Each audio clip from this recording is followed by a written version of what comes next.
ऐसी करनी तैसी भरनी, इसको इसी रूप में देखा जाए। जो कर्म उन्होंने किया है उसकी सजा उनको सुनाई गई है, इसका दूसरा और कौन सा रूप हो सकता है। तो मैं तो यही बात कहता हूँ कि जैसी करनी वैसी भरनी। वो कहते हैं ना, खिसियानी बिल्ली खम्भा नोचे। ये जांच एजेंसी, कौन सी जांच एजेंसी जांच कर रही है आपको मालूम है? छोटी मोटी घटना भी गांव में भी अगर घटती है तो लोग कहते हैं सीबीआई से जांच करा दो। देश का सबसे विश्वसनीय संस्था है, जांच एजेंसी है। नमस्कार, आप देख रहे हैं न्यूज फॉर नेशन और मैं हूं सांत्वना आपके साथ। बिहार सरकार के मंत्री जीवेश मिश्रा राजद सुप्रीमो लालू प्रसाद यादव की सजा सुनाए जाने के बाद हंसते हुए नजर आए। ऐसे में उन्होंने ये कहा कि जैसे कर्म उन्होंने किए हैं उसी का फल आज उन्हें मिला है, इसमें कोई आश्चर्य होने की बात नहीं है। और जब जीवेश मिश्रा से ये पूछा गया कि तेजस्वी यादव ने जैसे बिहार के मुख्यमंत्री नीतीश कुमार को ये कह दिया था कि उन्हें चारा घोटाले के मामले में बोलने का कोई हक नहीं है, उन्हें टिप्पणी करने का कोई अधिकार नहीं है, क्योंकि लालू प्रसाद यादव से ज्यादा घोटाले तो नीतीश कुमार की सरकार में हुई है, तब जीवेश मिश्रा की तरफ से प्रतिक्रिया निकलकर सामने आई और उन्होंने ये कह दिया कि अगर ऐसा है तो वर्तमान नेता प्रतिपक्ष तेजस्वी यादव इस बात को प्रमाणित कर दिखाए।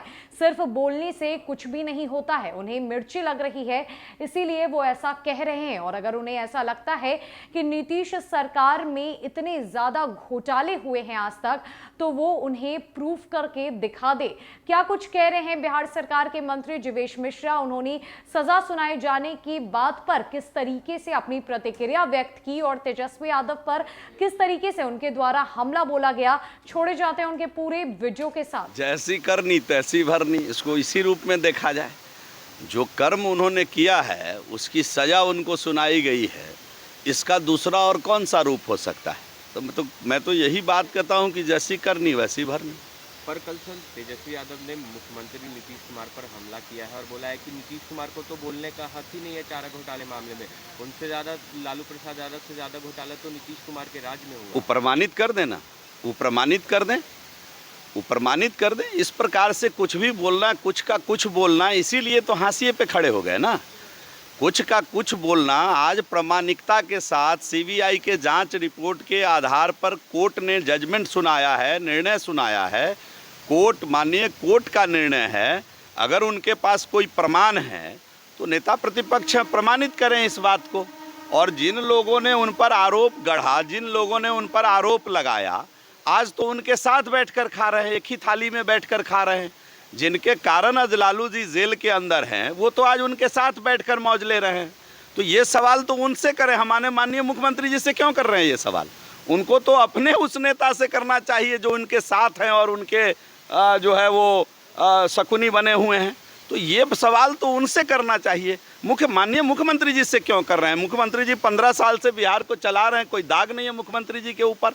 और जिस प्रकार से न्याय और सुशासन की सरकार बिहार में विकास के साथ साथ स्थापित करने का काम किया है, शायद लालू प्रसाद यादव ये काम किए होते तो आज भी बिहार में स्थापित होकर नेतृत्व कर रहे होते। जांच एजेंसियों पर भी सवाल उठाया जा रहा है।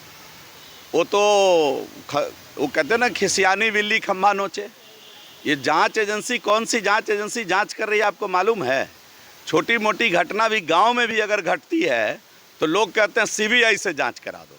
देश का सबसे विश्वसनीय संस्था है, जांच एजेंसी है।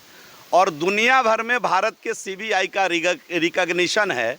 हम कहते हैं कि किसी पर आरोप लगाने के पहले ये क्यों नहीं कबूलते हैं कि गलती उनसे हुई है, ब्लंडर उनसे हुआ है। देश की, राज्य की भोली भाली जनता जिनको राज्य सौंपा, उन्होंने उसके साथ छल किया, धोखा दिया। आदमी तो छोड़ दीजिए, जानवर का भी चारा खा गया। ऐसे लोगों को अगर सज़ा माननीय कोर्ट ने दिया है तो हम समझते हैं कि इस पर बहुत क्रिया प्रतिक्रिया की आवश्यकता नहीं है। उनके पिता हैं तो पिता के पक्ष में कुछ तो बयान जरूर देंगे। सर, एक सवाल है, बिहार सरकार के कृषि मंत्री ने सीमांचल के क्षेत्र में अल्पसंख्यकों की बढ़ती जनसंख्या को लेकर चिंता जताया और कहा है कि जनसंख्या नियंत्रण कानून भी। देखिए, जनसंख्या नियंत्रण कानून बने या जनसंख्या नियंत्रित हो, इस बात से क्या आप सहमत नहीं हैं? मुझे बता दीजिए। संसाधन सीमित है। इस देश के अंदर दुनिया का 17% आबादी रहता है। इस देश के अंदर दुनिया का केवल 2% भूभाग है और आपको मालूम होना चाहिए कि पीने का पानी दुनिया में जितना उपलब्ध है उसका केवल 4% भारत के पास है।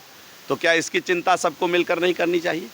और कुछ लोग केवल बच्चा पैदा करने में लगे रहेंगे, उनको भी इस देश का सोचना चाहिए कि उनकी आने वाली पीढ़ी, उनका आने वाला नस्ल क्या खाएगा, किस प्रकार रहेगा, पीने का पानी कहाँ से लाएगा, रहने के लिए ज़मीन कहाँ से लाएगा, बाकी संसाधन कहाँ से लाएगा। इसकी चिंता सबको मिलकर करनी चाहिए। इस पर कोई राजनीति नहीं होनी चाहिए।